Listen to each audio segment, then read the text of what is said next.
He is himself just really outdone with Kim Jong-un, and that it was just sort of a bridge too far to be launching these missiles and to be using all this really fiery language, and that she was frankly glad to have the opportunity to sort of clamp down on him a little bit. So should we look for more sanctions, deeper sanctions on, say, delivery of coal and so forth? I would hope so. I would certainly hope that that would be the approach. You know, for almost three decades now, discussion about American policy toward North Korea has been the same as it is now. Well, we're going to see implosion or explosion, and we're either going to have something to do with it or not. But the last thing we want is a bunch of refugees flowing into China. We're no better off than we were before. So how's that for a non-answer? Would you like to ask your question? This is also for Professor Bhaskar. During your introduction, you mentioned that President Xi wants to restore China's rightful place in the world. So first of all, what exactly does that mean, and where does China want to be in comparison to other nations? And secondly, how do you think the Trump administration is going to respond to China's continued economic and military growth? Yeah. So, with respect to China's rightful place in the world, I'm glad that when you asked that question, you used the air quotes. That's certainly how China has been portraying its resurgence, right? You know, having seen the 19th and 20th centuries as periods of great shame and minimalization of its authority in the world, with a growing economy and a growing military, China is seen to be rising, and the dragon is having a resurgence. Whether or not it's a real dragon or a paper dragon is an issue we can discuss somewhere else. Discussion about the insolvency of the bank system, a looming real estate collapse, concern about corruption in the PLA, and whether or not President Xi's efforts to crack down on corruption are instead just sort of thinly disguised political campaigns against his own opponents. These are all things that raise questions about what's really going on. In the meantime, there is discussion. The estimate I saw lately was that by 2030, China is expected to have a blue water navy, which changes the calculus entirely when it comes to its ability to exert power, not just in the region, but further afield. I found it interesting that after the National Congress this week, I read that President Trump called President Xi, or tweeted to congratulate him on his extraordinary elevation, his election and extraordinary elevation to this, you know, the pinnacle of authority in the PRC. It's just, it's an interesting dynamic. What is China's rightful place? If you ask China what its rightful place is, it is dominance of the entire region, including their own their historically inaccurate representation of where their authority once lay across the South China Sea and further west into Central Asia. The last part of your question was? How do you think the Trump administration is going to respond to China's rise, both economically and militarily, just their rise in power? What does it mean for the U.S.? I think, as we've heard from all the panelists, it's a balancing act. It's the same sort of challenge that previous administrations from Clinton through W. Bush and Obama have faced. What is the balance with someone with a power that is clearly rising militarily and has clear strategic ambitions, and yet with whom we are so economically intertwined? How can you exert any sort of pressure in one way without shooting yourself in the foot at the same time? Especially when China is clearly such a necessary partner in trying to address this whole North Korea issue. I think the answer is responding very carefully. And in this sense, I think that the triumvirate of generals is probably helping stay the president's hand in that way. Thank you. Great. Okay, I know I saw a couple of hands go up over here, so let's start with you and then we'll come right here. Thank you. Well, I'm very interested in hearing the panelists' perspective on the state of American leadership. It seems no matter where you look in the world, the Trump administration's performance seems muddled at best. Of course, President Trump came into office rejecting many of the norms that have underpinned American leadership in the international order. Where do we stand today? Has our ability to lead been mortally wounded, or can we come back? So. Mortally wounded, Strong. death in international relations is takes a while. I think there might be hope for the future, but the signs while we have a Trump presidency are not very positive. Right now, the countries don't even know what to expect from the United States from one day to the next. And that's a pretty difficult position from which to exert leadership. So far, I haven't seen any signs that we're going to have a robust position leading the world in just about anything while Trump remains in office. But are we mortally wounded? Can that never be recaptured? I'm not sure about that. I think there might be hope for it. Good. 2020 or 2024. We'll see. Mortally wounded, no, because I think American institutions, for the most part, with important caveats, are still working. The mere fact that we are here today speaking with such candor is is proof thereof that the First Amendment still applies, even though the president may not. That's a low bar.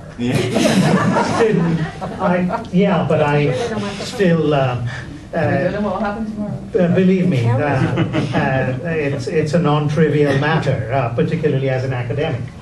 So I don't think we are mortally wounded, but I think we are frittering away any number of opportunities for leadership, ranging from everything from climate change to global arms control, especially when you have a president who actually wanted to exceed the number of nuclear weapons that we had in the 1960s.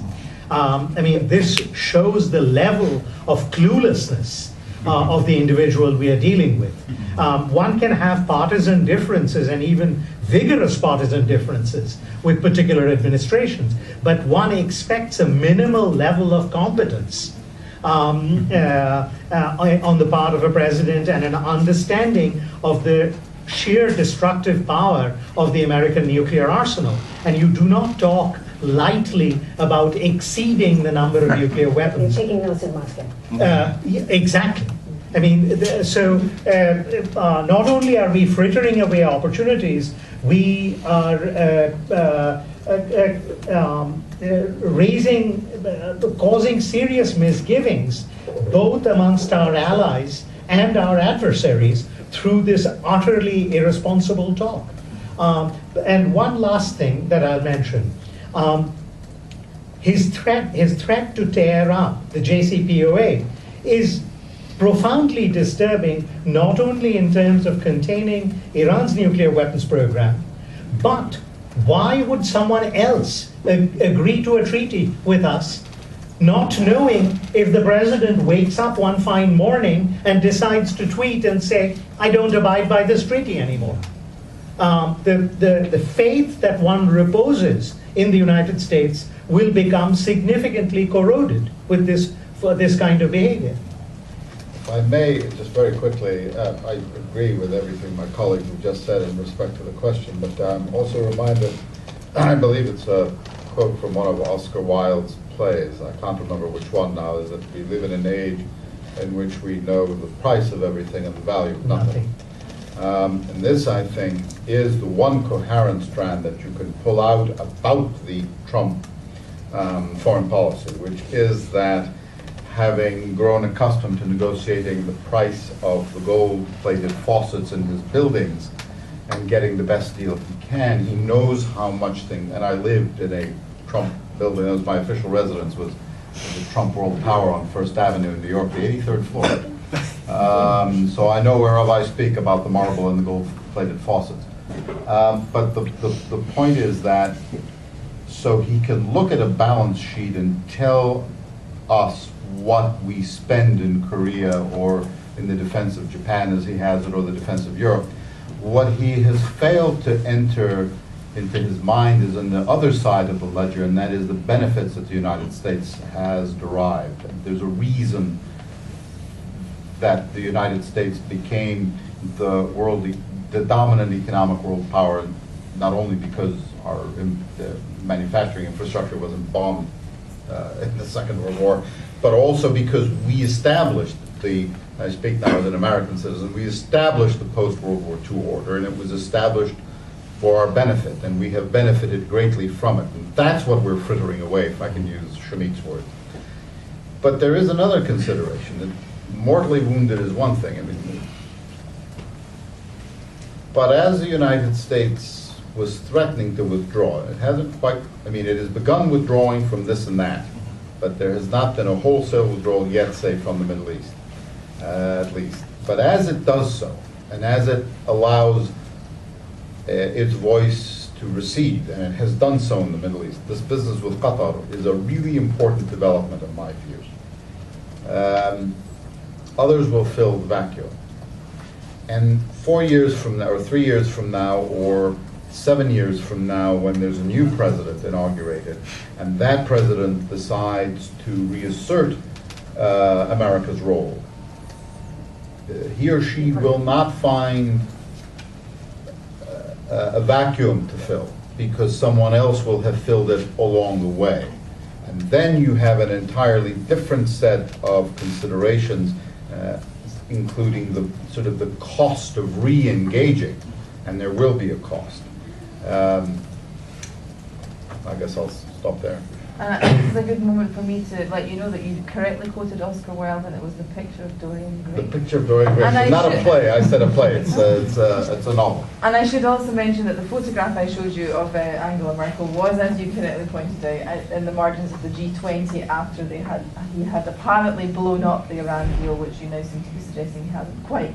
So perhaps she should take her head out of her hands. Anyway, Emily, did you want to say The only thing I'll add is that this frittering away of goodwill and credibility bit by bit is a particular problem in Northeast Asia, where one of the priorities for this upcoming trip really does need to be reassurance of Japan and South Korea in particular, of the United States' continued presence there and commitment to them, not just in a spiritual kind of way, but actually physically. And because they too will turn elsewhere if there's sense of a vacuum. They are looking for the United States assistance in defense from China, and if they're not feeling like there is credible defense, they may seek to appease China so as to avoid conflict in any way. And I suspect this dynamic is probably also at play, as Shumit was talking about, with India's reluctance to commit wholeheartedly to the quadrilateral. They're kind of hedging their bets, my guess is. All right, there were a couple of hands right here, so you start and then you start, yeah? Don't mind whoever goes first. You can fight it. So with the word choices you guys have been choosing, like fading away, loss of credibility, and inconsistency among plans, what exactly is the feeling of U.S. no longer being the military strength and power, like being able to hold that foreign state? Because China is now asserting itself to where it needs to be. Russia is taking advantages where it has to, and like, even though you guys haven't said it, but what if U.S. is no longer the top power? Like, what does that world look like? I think that's the question. I think Dina has got something to say Well, about first of that. all, I think you need to distinguish between the hardware and its use. Okay. So it's not as though our military is being frittered and undermined, and those would not be appropriate terms to use for approach to the military. If anything, Trump may be attempting to put far too many resources in the hands of the military, but he's very intent on building up both conventional and nuclear American military strength. And so the hardware that folks will observe and measure, if anything, will come out more intimidating than in the past. The big issue is, where is America ready to actually either threaten or deploy that military power? And that's what's uncertain. It's not really clear. Does America want to deploy in East Asia and in the South China Sea. What kind of role with the defeat of ISIS does America really want in the Middle East? I was going to say in answer to your point about, or to the suggestion of a power vacuum, that's exactly what happened in Syria. That is, it's fair to say, we can't know, it's an if of history, but had the United States played a much more active military role in Syria, I'm not even sure the Russians would have intervened in Syria. Putin is calculates very carefully about those things, and he doesn't want a confrontation. So what will the future hold? Will America be prepared to deploy military power, and in what way, and on behalf of what governments, and what objectives? Those are the big questions. And in that sense, it's very hard to know whether America will be perceived as militarily weak. I can just add a sentence. I was going to make that very point about Syria and the Russian involvement, that had there not already been we can see, you see what happens when there is a vacuum. The question is whether that gets sort of writ large in the world stage. But that's exactly right, and that was, of course, the Obama administration that created that vacuum. Sure, we have 4 minutes left, by the way, so just a quick flag for all of you. I've got one question here. If there's any other question that's just bursting to come out, put your hand up very high. That should need to. Yeah, just one word. With a defense budget that is over $700 billion, I doubt that we are in any danger of falling behind the world in terms of military spending. I can envisage any number of cuts in that defense budget, even though it's absolutely anathema to say that these days, because immediately you're accused of sort of suggesting that we are weakening the sinews of American power. It's how we deploy that power and where we deploy that power, that's the real question. We have augmented troops in Afghanistan, but we have no clear pathway to what is the end game we want in Afghanistan. What kind of a regime would be tolerable to us? What kind of Afghanistan do we want to leave behind, for example, after this extraordinary expenditure of blood and treasure? There is no clear-cut strategy that I can discern. So it's not simply adding, more guns and bullets and rockets. It's a matter of how you utilize the resources that you possess. And in any case, by the way, the next 15 countries in the world, if you add up their total defense budget, it's still smaller than ours. Sir. Yeah. It seems like, as anguishing as the situation is, it's getting out into the open a lot of thinking that has just been embedded in the U.S. psyche and the world psyche for a long time. Maybe the critical thing is how, as a species, do we overcome these incredibly ego-driven leaders on the planet that shouldn't be there, I guess, for lack of a better term, or taking us off in very dangerous positions. So when I sort of triangulate Trump, Putin, and Xi Jinping, to say nothing about Kim Jong-un, this is not a healthy long-term environment. And how does the species will be overcome it? Well, what you have to hope for, it seems to me, and speaking for the United States, are the institutions. As Shamit was saying, I was joking before about low bar, but as a matter of fact, it is the institutions. The problem is that the president gets to, and there are certain institutions he can't control, Congress being one, as Dina was saying earlier. The judiciary, within limits, he has influence over the judiciary, obviously, as he appoints Supreme Court justices, but the judiciary as an institution and the manner that it functions is beyond his immediate control. But there is a danger we all sort of sit up here and say, well, thank God for Mattis, McMaster, and Kelly. But that's actually itself deeply problematic because we are over-militarizing the executive branch. And it's not because I don't trust the American military. It isn't because I think they're warmongering. Quite the opposite. It's very often the case that it's not the Pentagon that wants to go to war. It's the State Department that is more gung-ho for going to war. But it limits the range of options. It limits the set of experiences that are available to advise the president. Coupled with what I think is a patent sort of inferiority complex on the part of the president with respect to senior military officers. and you have a real problem. I mean, Dwight Eisenhower famously said he sort of fears for this country when it has a president who knows less about the military than he does, which pretty much by definition is every president we've had, and certainly the 20th century and the 21st. But in any event, there is I mean, Eisenhower treated his generals for what they were. They had been junior officers when he was the Supreme Allied Commander. And when they spouted nonsense, he told them it was nonsense. And you don't have a sense that President Trump has the self-confidence to do that with his generals. And therein lies the danger, in my view. But at the end of the day, all we have, I think, are institutions. And that, after all, is the basic governing theory of this republic. I really can't imagine anyone being able to summarize it better than we just did, Faisal. It is exactly 5:30. Does anyone have anything really burning that they have to get off their chest before we wrap up? Because please do, if you would like. All right, one little thing. So in answer to your question, I mean, probably the best antidote to large egos is ultimately going to be democracy. And whether that's reliable, because after all, those large egos are often very popular and manage to create a following. But ultimately, that's our best hope, is that an excessively egoistic, dangerous, and risk-taking policy will be rejected by voters at some point, if we're still around for that process to be exercised. Okay, we have institutions, democracy, anything else that we can hold on to as we float down this crazy river? I can't tell. You're good with institutions and democracy? Well, yes. One of the key institutions of a democracy, a free press, which I have suddenly come to cherish.